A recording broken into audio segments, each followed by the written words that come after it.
property taxes. What was that model that we used to have? I guess I would say, Mike, in response to your question, the model we used to have was more of a partnership. When I started working for my own video is freezing up. Are you guys hearing me okay? Yes. You're pretty quiet, but we can hear you and we can see you. Okay. Um, when I started working for the legislature in the 1980s, there was a lot more lawmakers who had a background in having served in local government than we have now. There was a lot more former county commissioners, former city councils, former school board people than some of the folks who've been showing up here more recently, straight out of the private sector in a lot of cases. And part of that partnership, there was the legislature realized that the public does not like property taxes, right? And property taxes are the bread and butter of local finance. Locals can levy sales taxes to help lower their property taxes, but locals don't have any income tax authority, and locals get the lion's share of their money, the vast majority of it, from property taxes. So there's always been this partnership. Hey, what can we at the state, or there had been for many decades, what could we as the state do to help locals out and diminish some of the angst of the public overpaying their property taxes? There was a pool of money that the lawmakers allowed local units to have from the 1930s all the way through 2002. Revenue sharing money, local ad valorem tax reduction fund money that earmarked to hold down property tax levies. So there were a number of those things that the legislature did to acknowledge that. Also, one of the things the legislature did in the early 1970s under Governor Docking, Kansas put in at that time the first so-called property tax circuit breaker relief program. And what those kinds of programs are aimed at is they are aimed at giving people direct property tax relief out of the state general fund, really as an income tax credit, but not narrowing the property tax base. Okay, in other words, if you're above age 55, fixed income senior, someone in the household is blind or otherwise disabled, and your income is below a certain level, we acknowledge that you're trying to pay your prescription drugs and you're maybe on a fixed income. So property taxes going up can be a heck of a burden. So we're going to give you back X amount of money based on your circumstances with the circuit breaker program. And the reason it's set up the way it is to prevent shifting the tax burden onto other taxpayers. If we do like some states did and just say, hey, if you're above age 55, you don't have to pay any property taxes. And that just simply shifts the burden onto other classes of property. One more thing I'll say, and then I'll pipe down. The one thing I always tell any audience, it doesn't matter if it's a high school class or who I'm talking to about property taxes, the one thing you should always remember is property taxes are like a balloon, okay? Like a balloon you would have at a child's birthday party. And if you squeeze one side of that balloon, what's going to happen to the other side? The other side is going to get bigger, right? And the tax burden shifts. Okay, and so if we're going to exempt seniors' property taxes and we're not careful how we do it, we're going to raise the taxes on 28-year-olds who we're trying to keep in the state in the first place. So the bottom line is the property tax burden has gone up for a number of reasons in the state. One very recent reason is the damn pandemic and the extent to which residential values have risen in the last 5 years certainly is part of it. But the legislature taking property off the tax rolls over the years and over the decades is another thing that has narrowed the base and squeezed the balloon. If you're the smallest local government out there, let's make it really simple. If you're a cemetery district, you're going to meet once a year and set your budget in the summer. And you got to pay, as a cemetery district, you got to pay some guy to put gas in his mower and mow the lawn at the cemetery. And every year you have your ceremonial meeting and you meet once a year to set your budget of $20,000 or whatever you got to pay this guy to mow the lawn and put gas in his mower. Okay.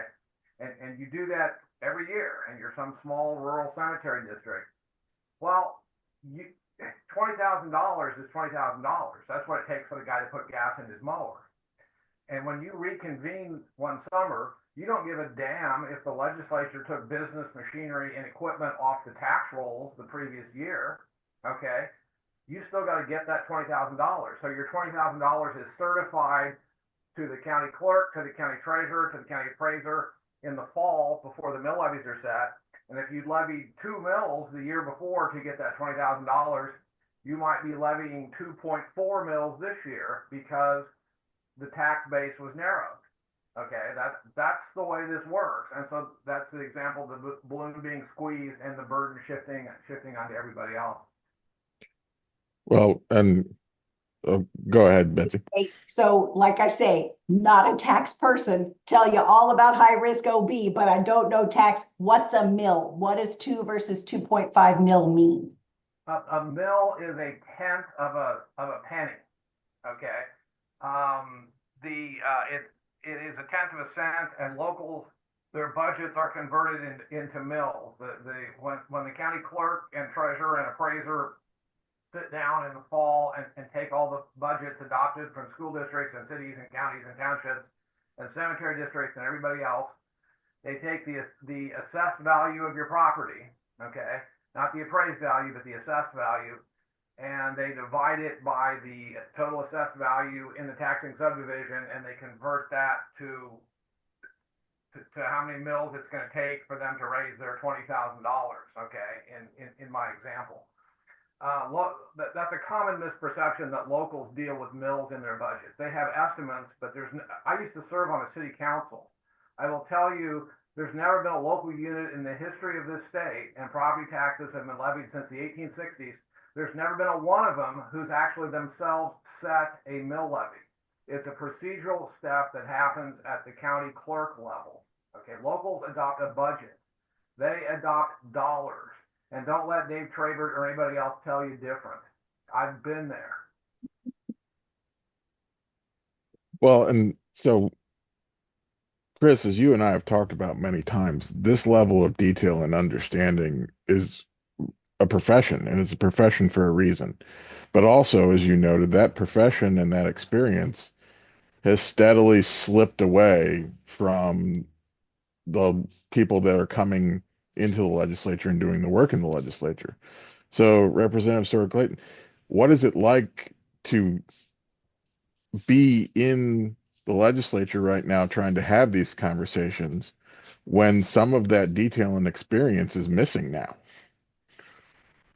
Well, it might be, it's basically as you would expect. But one of the things that I do want to bring up, and I was talking with Chris about this earlier, I often hear from folks who, I'll say, oh, yeah, I'm on the tax committee. It's one of the most important ones that I serve on. And they'll say, oh, gosh, you must be really good with numbers. No, I'm not. I'm sure someone could dig up my algebra teacher to find out, and, have them say why. But here's the thing is that a lot of tax policy does have to do with numbers, calculations, and so on. But for the most part, and I know that a lot of folks who are especially data driven are not going to like to hear this, most tax policy is built on emotions and interpretations of how the taxpayer feels. So we've heard the phrase perception is reality. And that is very much the case here.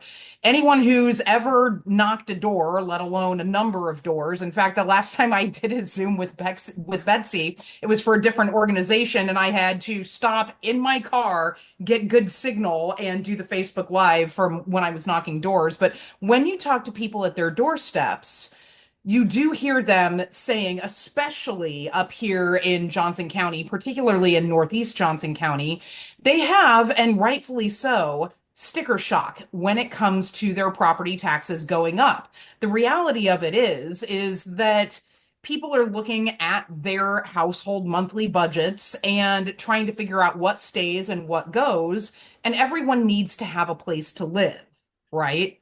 And so it really does, I hate to use this pun, but it gets people right where they live when they see that increase, and then they get upset, understandably so. And as much as we want to tell everyone about all of the nuances that surround these things, for the most part, the last thing that anyone needs or wants at their door is some egghead politician telling them, well, this is how your local services are funded, and don't you like these?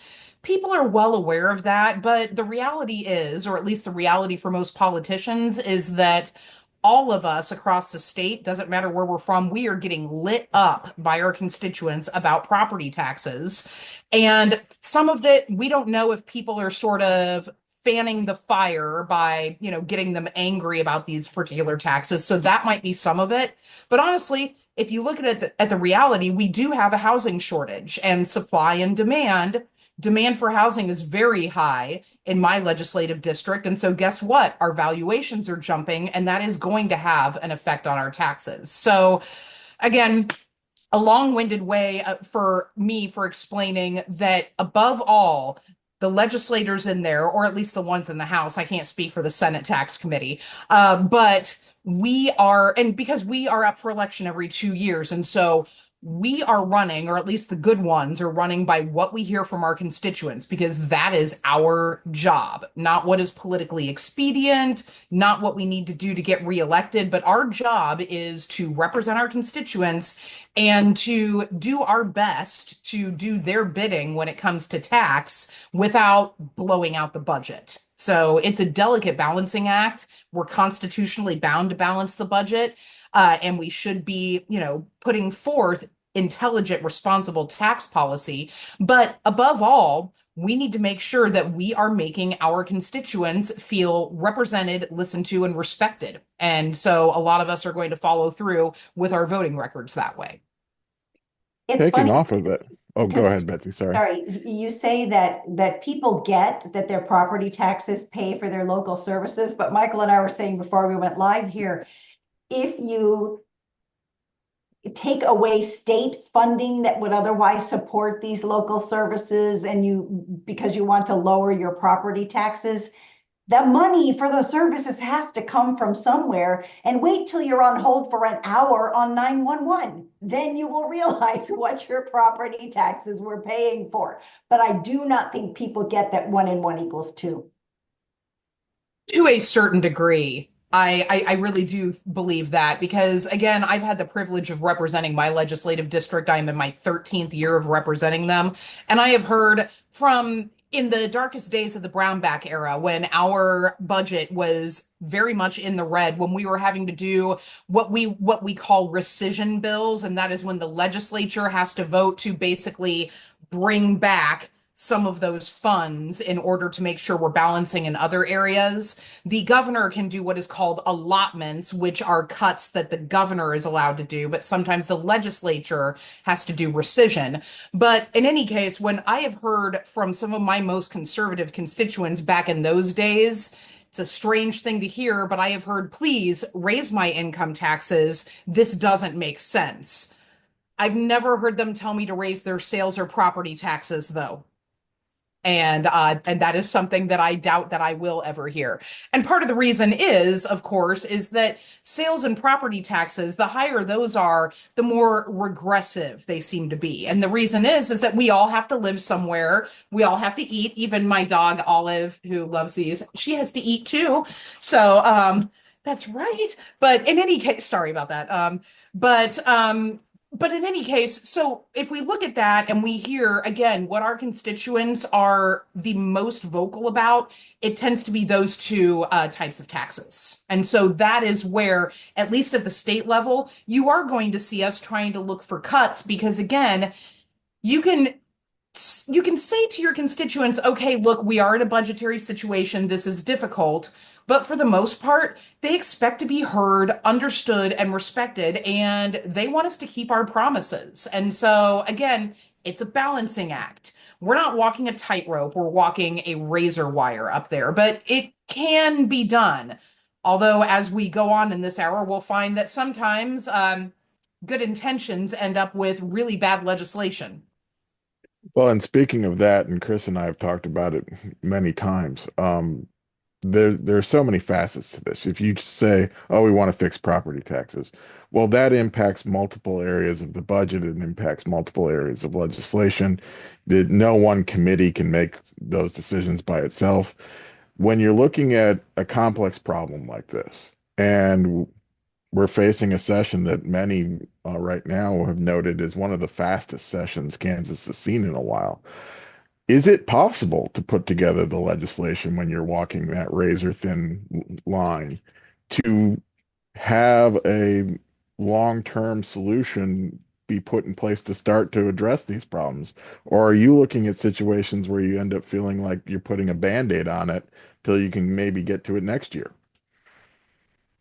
Unfortunately, I think that really is often the case. And you also think about a balancing act, right? Because at least in the House, you have a very large contingent of legislators on one side of the aisle. You've got members from the minority party, which is where I'm from. And so you've got all these Republicans and all of these Democrats that are hearing the same thing. It's kind of like, again, in math class, you know how your teacher writes out the problem? And you might come up with different ways to solve it, but your teacher wants you to solve it a certain way. Well, you look at it this way, you have a lot of, you have a lot of very intelligent people working together who genuinely want to solve problems. But then, especially when it comes to property tax, there's really only so much that the state deals with.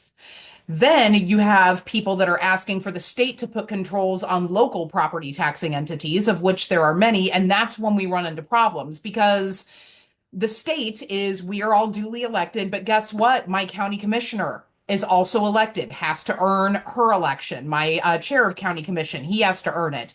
All of my city council members, the mayors, the school board members, and everyone else with various taxing entities all are duly elected folks that are also accountable to the people. So then you get the issue of people telling state legislators, hey, we need you to put controls on these. And then you end up with the double pushback of locally elected officials who are not pleased with the state legislators. So you have to find a way to get that relief to the people and make them happy without alienating all of the other locally elected officials that serve here at home.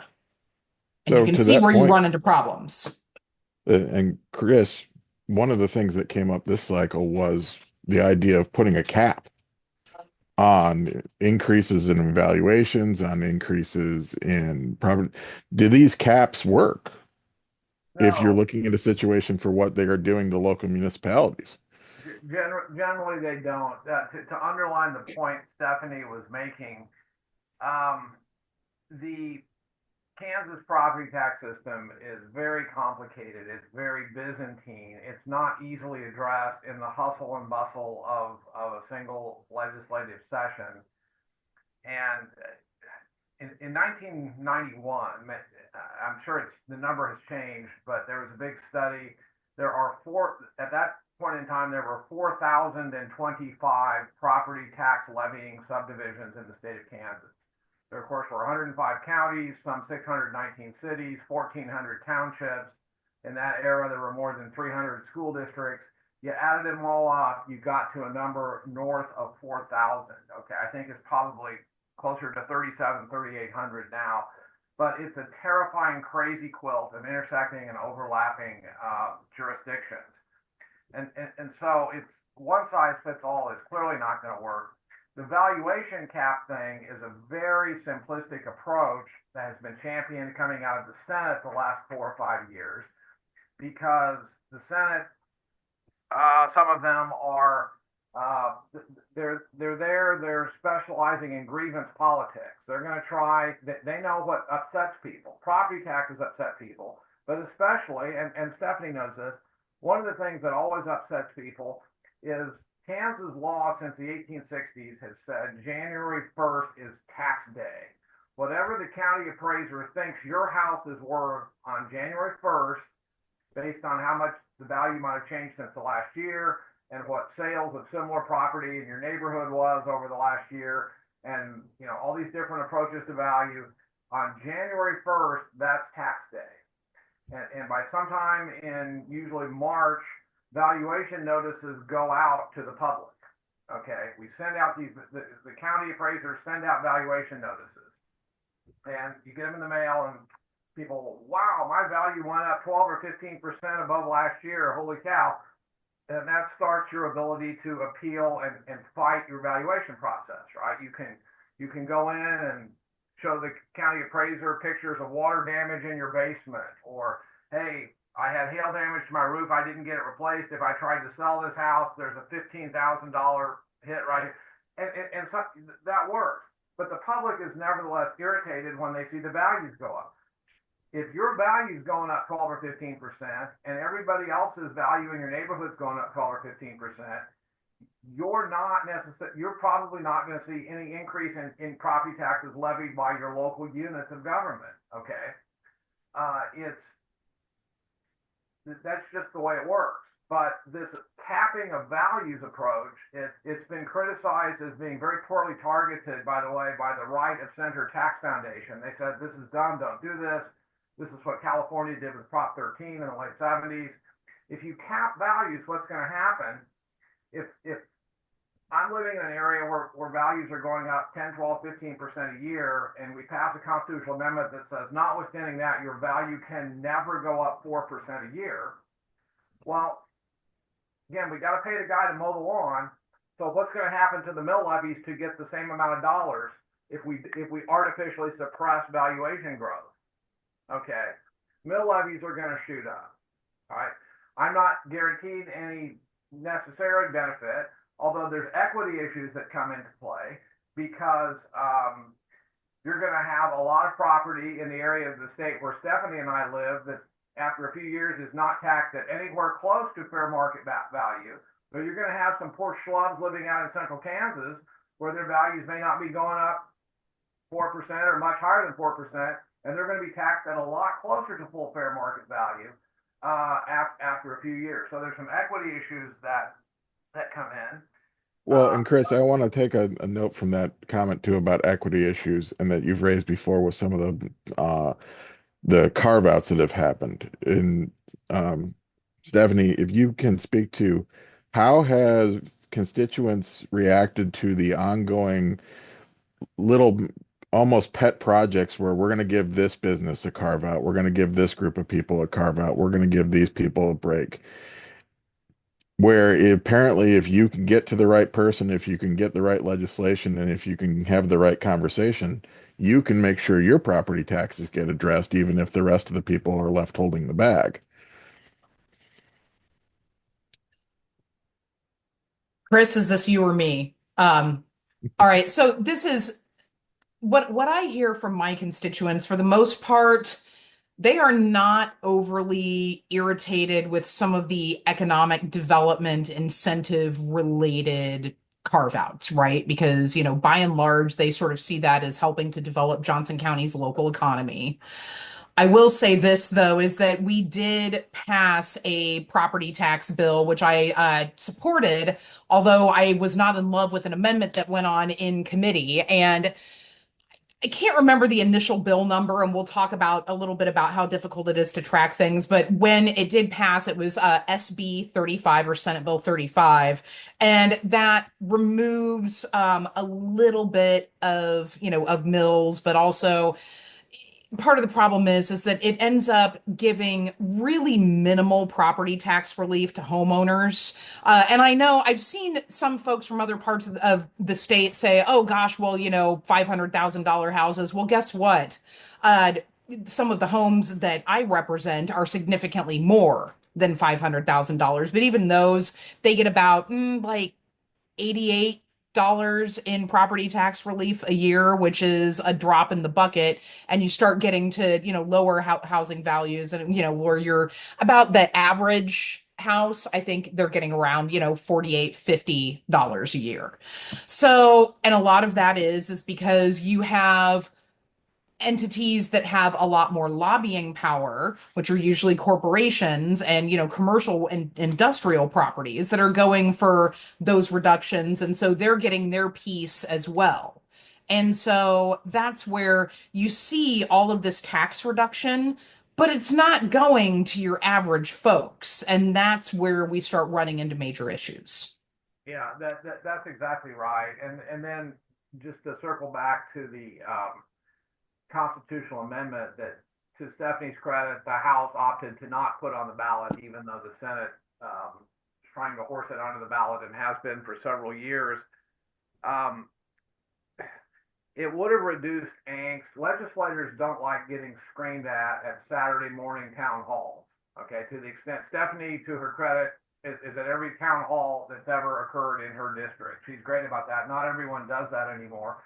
But over the years, more legislators in years past would hold town halls all across the state.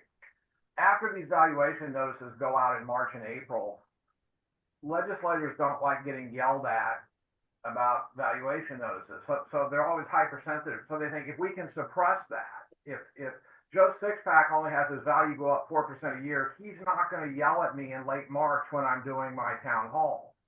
And even though in November, when he gets his tax bill, it won't really have changed because we just artificially shuffled things around. I don't want to be yelled at anymore. So that was one kind of parochial, self-serving motive for the suppression of valuation cap. Now, what I just said only applies to the local levies. Had we capped valuation growth, there would in fact have been a property tax reduction, but a huge budgetary problem for the state to the extent of the 20 mils, the fixed levy that's set by the state that goes to provide the first layer of funding for our public school system. Okay, had that gone on the ballot and had the public approved it, we would have lost north of $900 million in the state school finance formula, basically what used to be called local effort over the next 5 years. Okay, if you think we're going to adhere to previous mandates of the courts, if we're going to, those are going to be upheld, that we're going to continue to adequately and equitably fund our public schools, there would have been a hell of a problem had that gone on the ballot. And Pat, do you think they're crying about the rainy day fund being and the state general fund being drained in a couple, 3 years now? Believe me, it would have accelerated had that thing gone on the ballot. One final huge problem, and it's to Tom Sawyer's credit, this was brought up on the House floor. As I mentioned, you suppress values, it drives up levies. Car taxes are property taxes on our cars, but they're done under a separate formula and have been since the early 1980s. The formula uses the countywide average levy. You think people are mad about property taxes on their houses? The only thing I've ever seen people matter about are property taxes on their cars. Guess what would have to happen to the property taxes on every car in the state had that thing the Senate passed gone on the ballot? 27% average increase in your car property taxes had that passed. Well, Chris, I'll play devil's advocate and pretend we're in a classroom for a moment. Is the question that we should be asking ourselves whether or not how do we fix property taxes, but should we be trying to fix the tax formula, period? Is this model of relying on property taxes to support these government services viable anymore? Or should we be looking at trying to revamp the system? To your point, and I know it's more than 4,000 entities now, but many other states have had this same conversation where they've looked at it and gone, oh my God, the amount of tax levies that we have to work through to support the municipalities and everything that people expect is not viable under this model. Should we be looking at a much larger conversation of does this just simply not work anymore? Well, it's certainly antiquated, but I will say this for it. Ronald Reagan did not invent trickle-down federalism. Okay, Kansans have always sort of believed that the government closest to the people is better, right? You're going to get a better shake or a more reasonable response if your city council person is your brother-in-law or your neighbor down the street than you are from your legislator in Topeka or your congressperson in Washington, right? The governing level. So Kansans have always had this belief that local control and that's sort of ingrained, I think, into our political zeitgeist. I do think a more holistic approach, if lawmakers from Topeka want to help local units and not micromanage them, as seems to be the new direction that comes out of the Senate in particular, right? We're smarter than you guys, so we're going to put budget lids and all these other restrictions on you, and blah, we don't care that you're elected too, and all the rest of it. And I'm speaking as someone who used to serve on a city council. I think a more holistic approach is necessary. One bill that has thus far been left on the cutting room floor, and I'm like Stephanie, bill numbers are like changing socks anymore. I lose track of them. But Adam Smith, to his credit, the chair of the tax committee, was pushing a bill that would have restored a form of revenue sharing from the state to help cities and counties and other entities hold their levies down. The Speaker of the House, rather famously last year, repealed that formula altogether, even though it hadn't been funded in some years. He got tired of hearing about it, and he championed striking those formulas from the statute books altogether. So his own tax chair this year started with a new formula that would have replaced at least a portion of the old money. That did not pass. And to your point about local units, another idea that no one has tried this session or in a number of years, cities and counties, the lobbyists for the League of Municipalities and the Association of Counties used to come in every year to the legislature back in the 80s, 90s, and 2000s, and they'd say, look, we get it. We know the public hates property taxes. And thank you for all the sales tax authority that the legislature has given us. And most local sales tax elections do pass because the public views even higher sales taxes as a better alternative to higher property taxes. But local sales taxes are getting pretty darn high in this state, as we all well know. So locals used to come in and say, give us other arrows in our quiver. Let us ask the public, our constituents, what else we can do as an alternative to property taxes, right? We don't have local option income or earnings taxes like you do at the state. We don't have local cigarette or liquor taxes or motor fuels taxes. Locals used to come in every year and ask for all those bills.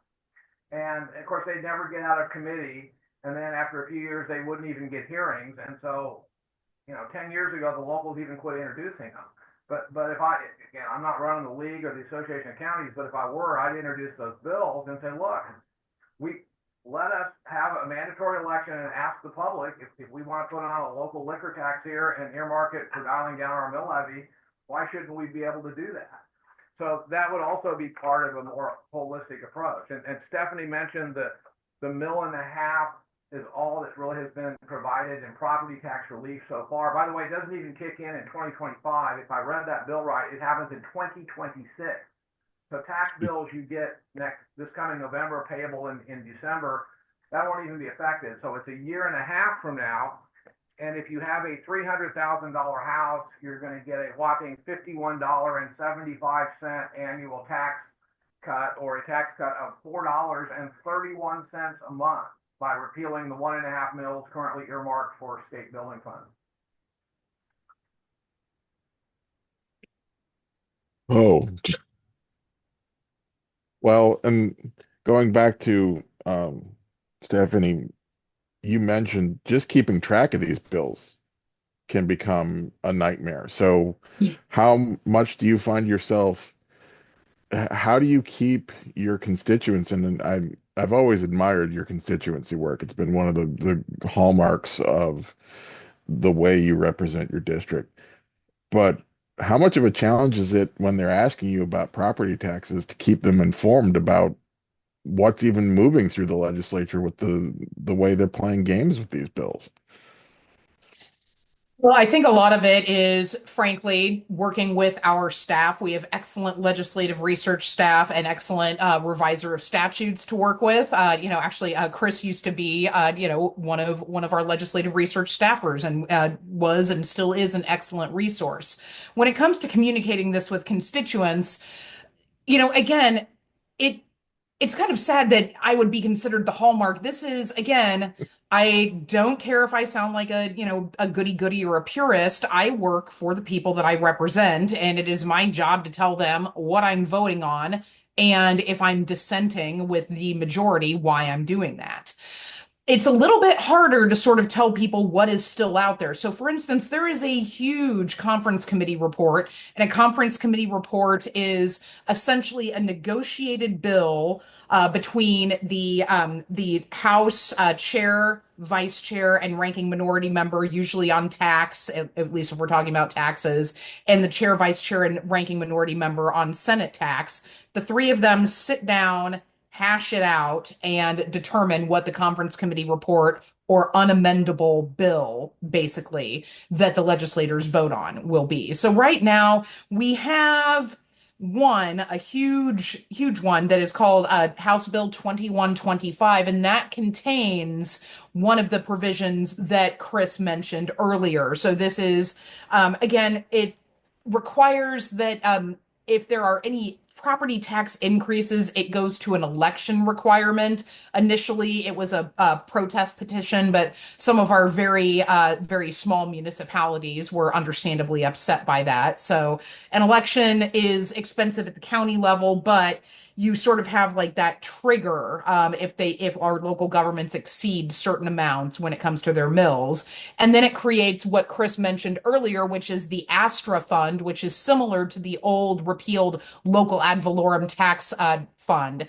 And so basically that would, I think it starts at around 60 million and gives them annual transfers from the state general fund. So you get a little bit of help from the state general fund. So the way that our tax chair, and his name is Adam Smith, he couldn't be further away from me geographically. He is so far to the west that he is in one of those time zones that is actually in the mountain time zone. So, whereas I'm like practically in Missouri over here. So, but we do get along, and he has served on local governments before. He's a former county commissioner and is a pretty calm and level-headed guy. So, this is one of the plans that he came up with and that we certainly prefer to support at the House level as opposed to the Senate level. And I know that I dunk on senators a lot, but again, they only have to run once every 4 years. And so they're always hilarious and adorable in election years. It's like, oh, do you have to be accountable to the people? That's cute. We do it all the time. So they lose their minds once every 4 years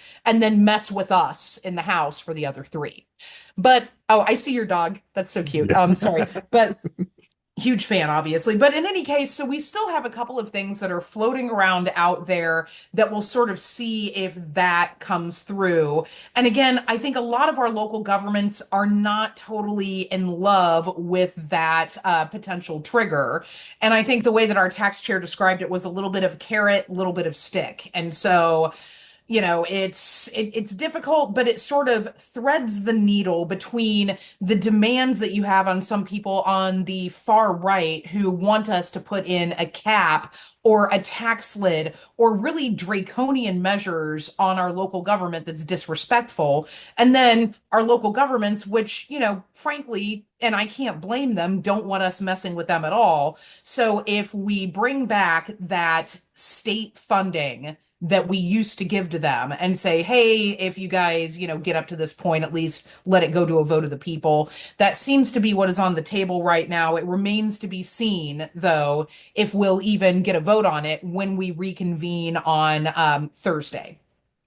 Well, and as you mentioned the differences between the House and the Senate, one thing I was curious about the last 2 years, there's been, in the midst of all the other legislation and policies that have been discussed, there's been an amazing level of bipartisanship on budget tax issues from the House side, where we've seen votes that have almost been unanimous. We And have had unanimous votes on uh, tax policy, which is very unusual. I'd love to tell you why, what, though. well, and that's what I'm curious about. What's happening in the conversations in the House that has led to that level of understanding where all the legislators can get together and go, well, hey, we're all going to say yes to this. Doing our jobs. And I know, I realize that that sounds overly simplistic, but here's the thing is that, we are elected number one to represent our constituencies. And so, I think it's funny because a lot of people in Topeka, and probably rightfully so, can't stand me, but that doesn't matter. I am here to bring what my constituents want and, a little bit of our Eastern Johnson County flavor to Topeka and, and do our thing, right? But another part of my job is, number one, we represent our constituents, but number two, we figure out a way to work with other people to get our constituents the results that they ask for. And so the reason why we have more unity in the House, which is funny, it's a larger body, it's 125 people, Senate is only 40, but part of the reason is that we start from a good place, and that is in the leadership of our tax committee. So we have an excellent relationship between our chair and our amazing ranking minority leader, and so, or excuse me, our ranking minority member on tax. His name is Tom Sawyer. He has been in the legislature for a number of years, and he represents part of Sedgwick County. And you've got good representation on the tax committee. And again, a lot of people say, "Oh, tax committee, it's so boring." It is absolutely fascinating because, again, you get people from all over the state coming together and understanding that we need to sometimes compromise a little bit, so that can be uncomfortable. But you have those excellent bipartisan relationships between our chair and our ranking member. And then that goes to our Speaker of the House, who immensely respects our ranking minority member. And that's huge too.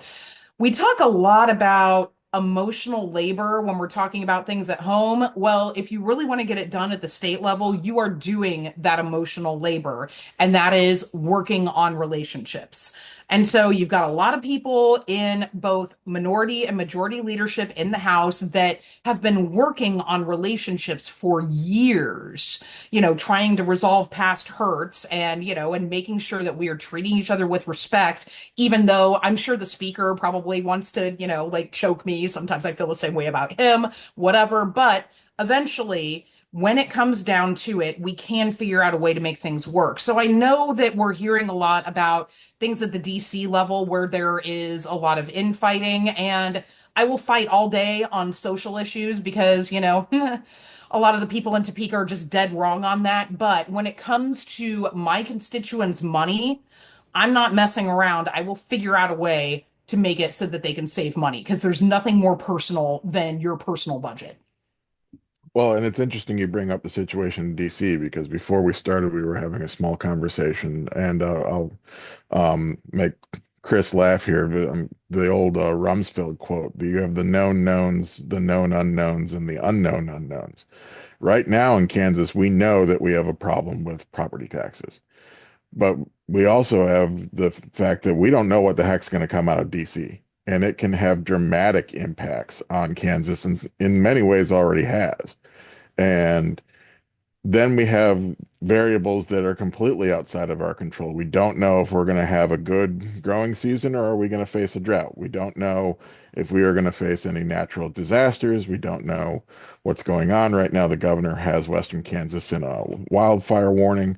There are things that are completely outside of our understanding and control right now. How much is that level of chaos impacting these conversations about what do we do on something as normal business as trying to work out a tax bill?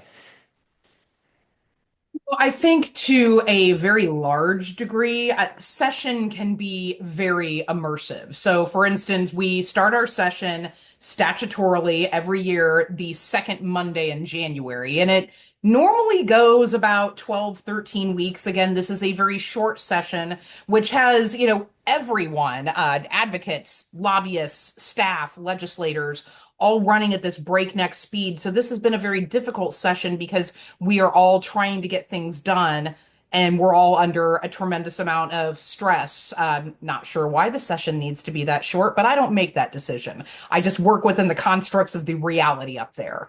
And so it is very immersive. So oftentimes I will be so immersed in Kansas related things, and I get so immersed in tax, I'm not on the appropriations committee or on any budget subcommittees. So if I'm not talking to my colleagues who are on the appropriations team, then sometimes the tax team will be doing things and, uh-oh, wait a minute. How is this going to affect the budget? Sometimes we get tax and appropriations policies that come through other committees. And so that constant communication and emotional labor is important. But then keep in mind that if I am tunnel vision on Kansas tax policy, how much am I able to pay attention to what's happening at the federal level? Very little. It's sometimes we get so embroiled in what's going on and doing our jobs that, DC could have blown up and I wouldn't know it because I would be so focused on doing my job as a state legislator. And that's where some of the peril comes in. But conversely, here's the other thing we need to keep in mind is that if we are worrying so much about, oh no, what's going to happen at the federal level, then that ends up kind of putting us in a functional freeze and sort of complying in advance. Because a lot of the stuff that is happening in DC isn't really happening. A lot of that is just smoke and mirrors and shock and awe executive orders that are getting overturned by the courts or that, need congressional action to really put teeth into them or that are going to expire. And so a lot of it is that while I'm cognizant and my colleagues are of what's going on at the DC level, we still have our job to do. And so, sorry, my dog. And so we just continue doing our very best to make sure that we're, focusing on Kansas and doing Kansas things that need to be done. And then we'll deal with the fallout from DC as it comes, if it comes. Well, and to that point, Chris, Yeah, I was like as just, Stephanie said, DC can blow up. It kind of did today. Like on from a tax economic policy, I don't even want to look at what the stock market did at the end of the day right now. But in your seat as from an economist perspective, what do you see is happening? well, and this is something I grappled with for many years when I was on sort of the revenue estimating group. And certainly this kind of chaos isn't good. I will say the legislature as a whole and policymakers in general in Kansas are a little bit more inoculated from dramatic national or international events having an immediate direct impact than they were 8, 10 years ago, because there is a nice cushion built up in the state general fund ending balance and in sort of the rainy day fund that we did not used to have a decade ago when we were many hundreds of millions of dollars in the red ink during the failed Brownback tax experiment. Anything that happened in DC that made that worse was a hell of a headache because we were in a hole that we were digging. Um, the other point I'd make is it seems to me that the legislature as an institution is just acting as on the results of the 2024 election, right? The people, oh, okay, we now have this sort of veto-proof supermajority now, and so the legislature is doing things. They don't care what's happening in Washington. They're passing bills to strip the governor's power, right? There's whether it be to replace statewide office holders that resign, or her ability to veto a budget and have a default to the previous year's budget if nothing else can be passed. They're just sort of stripping powers, it seems to me, across the board. And then some of the special interest groups that have been pushing these hobby horse bills for a number of years are beginning to get them across the finish line. It isn't just the election of judges thing. Let me give you an example from tax that directly impacts the ability of lawmakers to provide property tax relief, right? We've talked a lot tonight about how both parties in the last election people were upset about property taxes, right? And only thus far, only minimal relief has really been provided.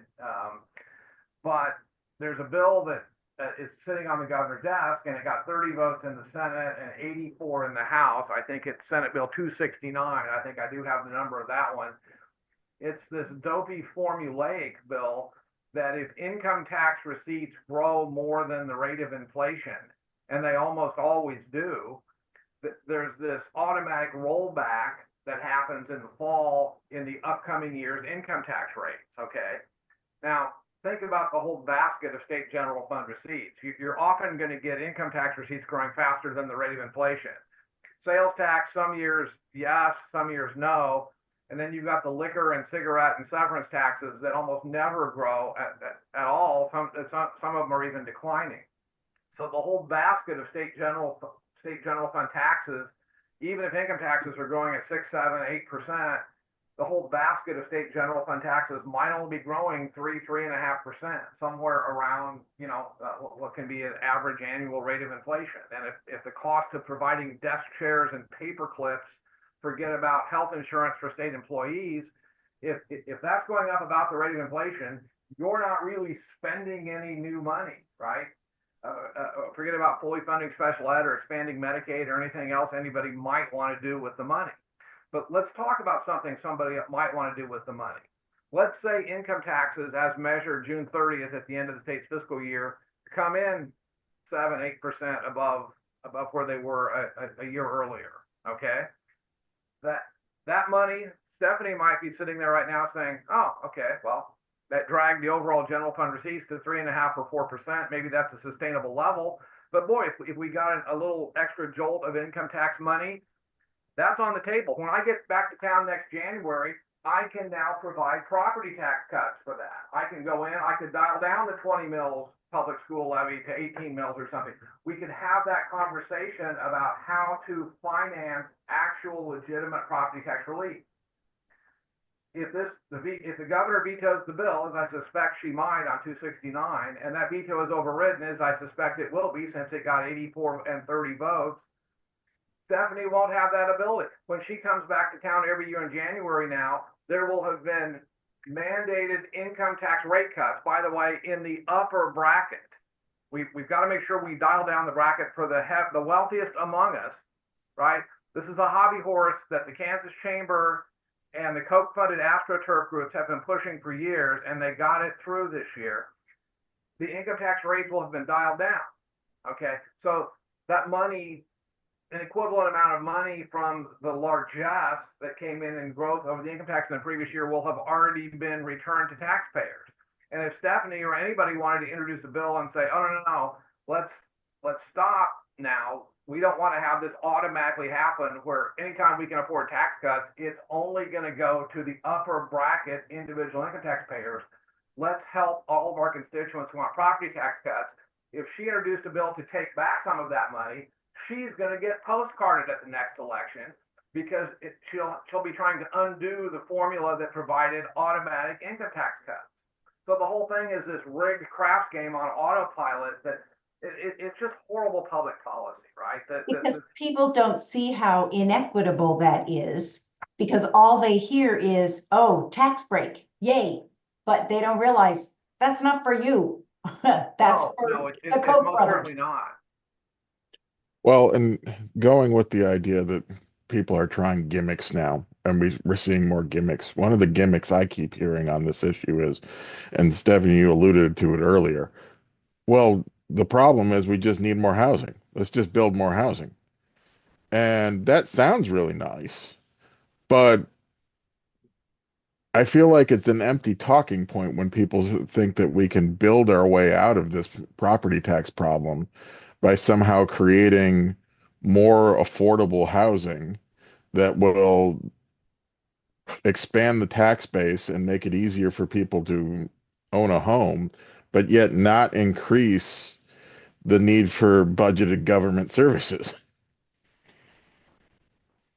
And I still support more affordable housing. So for instance, there still is on the table a potential repeal of the low-income housing tax credit.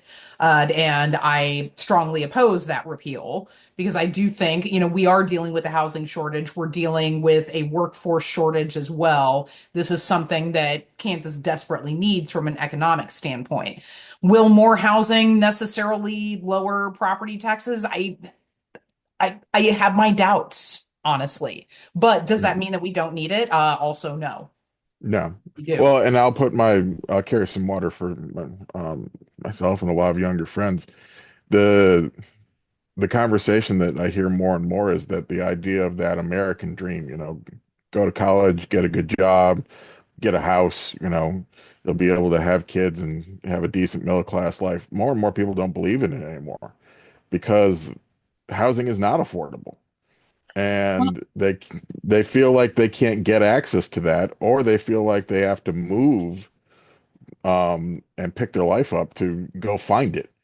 And this is especially true in Western Kansas, where we have many people who are like, I can't find affordable housing in my community.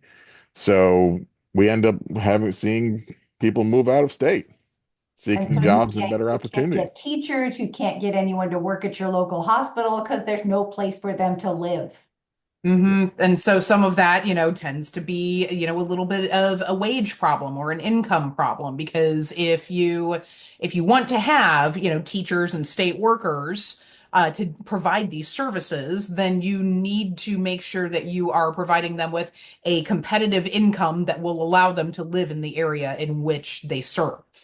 And so, again, that's an age-old problem. I remember during the World Series earthquake, God, that was like in 93. One of the big problems was that where it was the worst in San Francisco, most of the first responders lived in Oakland because they couldn't afford to live where a lot of the disaster was. So this is a problem that we experience across the entire country.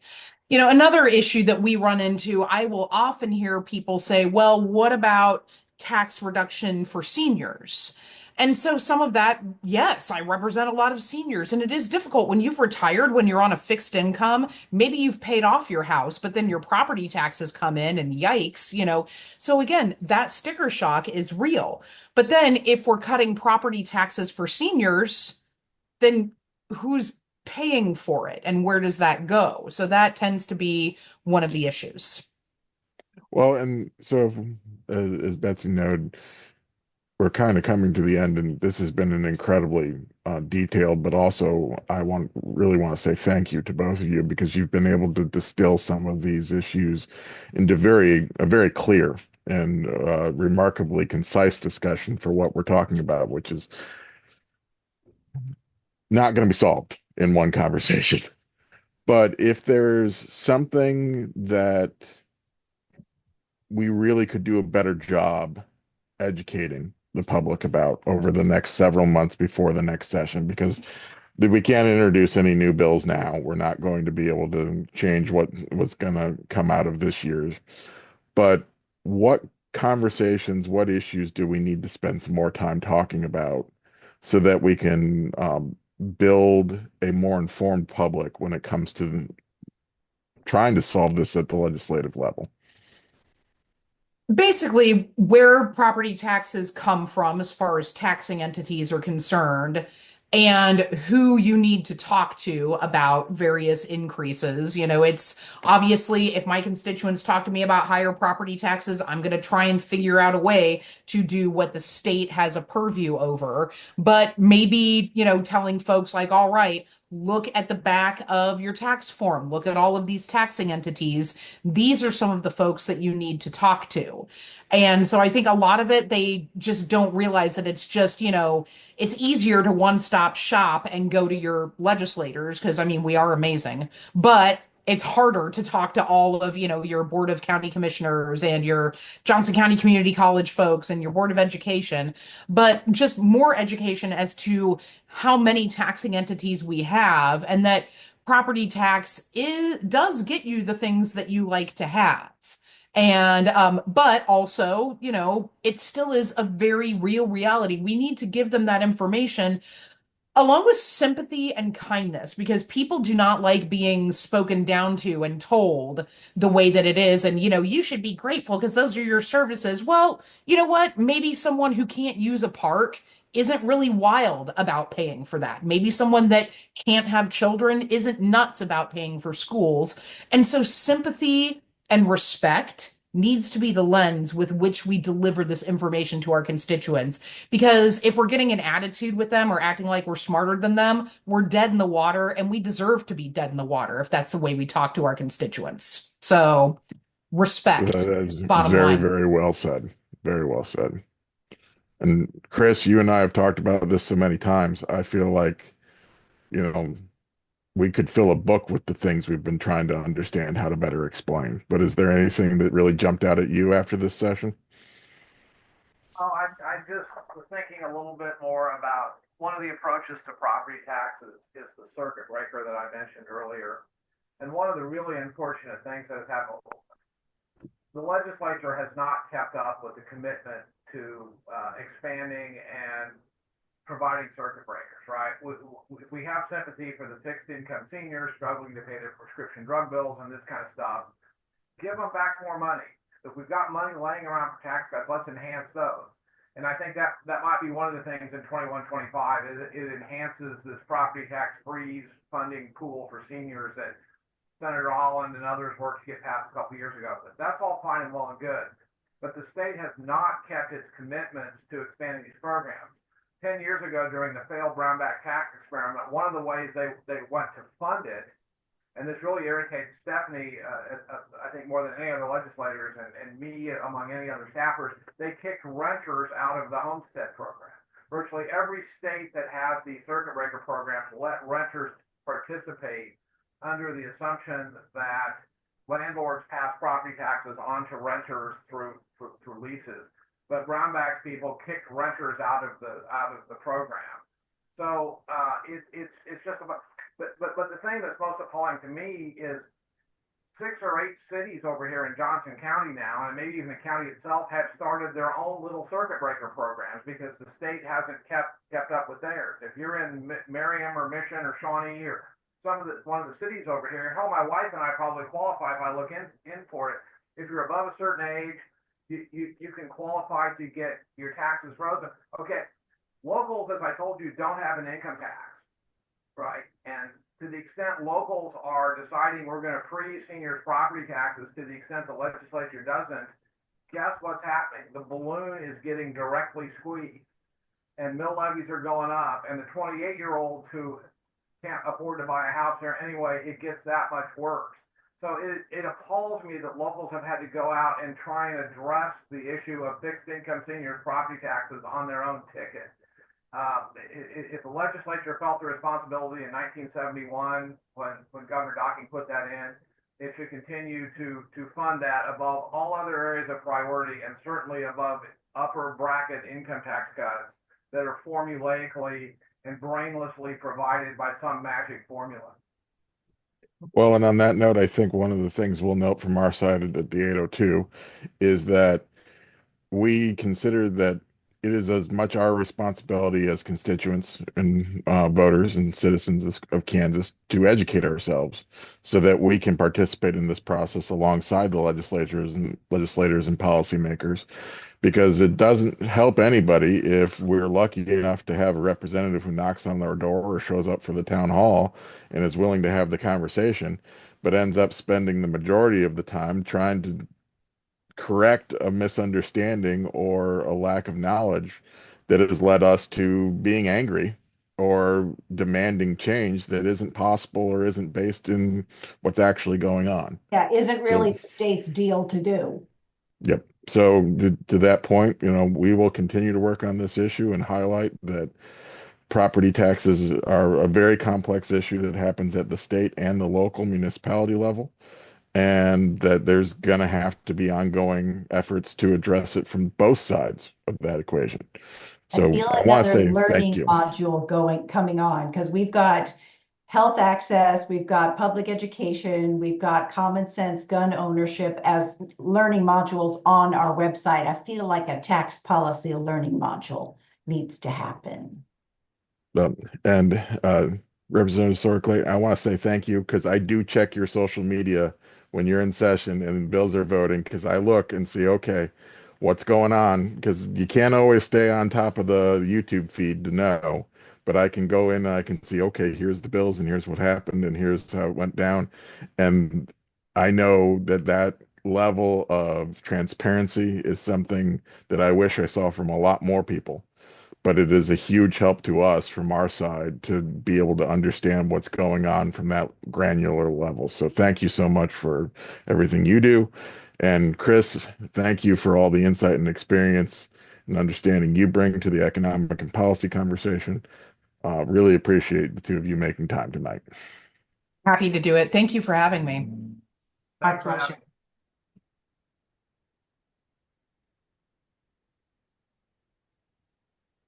You want to cut us off, Julie?